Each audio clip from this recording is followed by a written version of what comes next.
I'm not going to talk about cool web apps or social mobile gaming or anything cool. I'm going to talk about plumbing, and this is my kind of plumbing. That's a submarine fiber optic cable. The world is covered in submarine fiber optic cables, and I think they're really cool because if you go to a developing country who just got one, they're pretty fired up about the implications for what it means for their country and their economy. And I just got back from Kenya where I got a lot of this, so I wanted to share it. So we take it a little bit for granted that our infrastructure was developed 80 or 90 years ago. These are pictures of the New York water tunnels being built and migrant workers in the Depression, bathing in rivers. And it's come a long way. We now have Japanese singing toilets that are backlit. And we have, thanks. we live in this world both, in this term and in the terms of internet, the best plumbing in the world. We have 25 cable landing sites on the west coast of the United States, and that's huge. That means that just about anywhere we go, we can get fast broadband access close to these places. It's interesting where they land, I think, by the way, we're right there.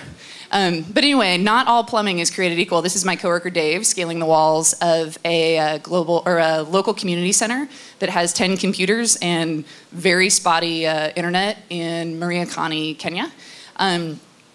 They are dealing with the infrastructure issues that we dealt with 100 years ago right now. So this is actually road construction in the middle of Nairobi. I went away, I was in Nairobi for a month, went away for a weekend, came back and literally got lost because they built 2 overpasses in a weekend. They're also building internet cables, which is exciting. They just got their first effective broadband last summer. And you'll notice that it's a little bit more sparse. That has big implications, and sure, you can go places with mobile, but that's me, trekking around the backwaters of Kenya, trying to find the local community centers.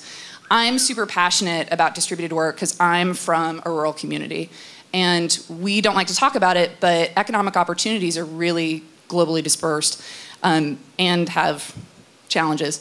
So I joined LiveOps a couple of years ago, and was really interested about how we can use distributed labor through the internet to create global equality and global equality in this country. Because as you'll notice, there are places, like the one where I'm from, where there's just not as much economy because there's no population there. And distributed work through the internet has the opportunity to change that, and I'm super fired up about it. The challenge is, even here, we don't have the broadband coverage we need. And that's crazy. This was actually just released this month by the FCC. And so there's challenges. And what this means is that effectively, if you want to work part-time, if you're trying to figure it out, this is where you work. Your part-time opportunities are the 7-Eleven, or they're the local McDonald's. And that blows if you're college educated.